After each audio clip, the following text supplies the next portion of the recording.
ल साथीहरू केपीबाको उखान टुका सुन्नुभयो कि नै नसुनेको बासी ल्याएर आएको छु हेर्नुहोस् मजाको निद लाग्छ सुन्दा सुन्दै राजनीति कसरी गर्न खोजेका छन् देख्नु भएन राजनीति गर्नेहरूले राजनीति गर्नु हुँदैन अरे माझीलाई ढुङ्गा चलाउन नदिने म चलाउँछु भनेर बगाइदिने घोप्टाइदिने डुबाइदिने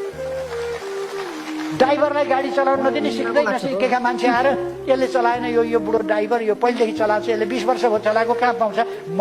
अब सिटमा बसेर चलाउँछु भन्छ कहिल्यै चलाएको छैन त्यसले के हुन्छ त्रिशुलीमा खसाल्दैन त्रिशुलीमा पुर्याउँदैन यहीँ पढ्दै खसालिहाल्छ त्यस्ताहरूलाई जिम्मा दिन सकिन्छ आफूले एक कप चिया बनाएर पनि नखाएकोले म खाना बनाउँछु भनेर चामल पनि डढाउँछ दाल पनि डढाउँछ तरकारी पनि डढाउँछ नुन हाल्दैन बेसारै बेसार बनाउँछ काम लाग्छ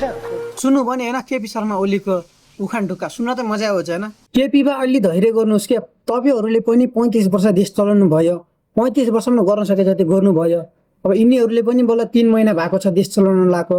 अब 3 महिनासम्म जति सके गरेकै छन् 1 वर्ष जति वेट गरेर हेर्नुहोस् अब कति गर्न सक्छन् त्यो अनुसार विरोध गर्नुहोस् गर्न सक्छन् कि नै किन आत्तिएको नआत्तिनुहोस् के चलाउन दिनुहोस् 1 वर्ष त कमसेकम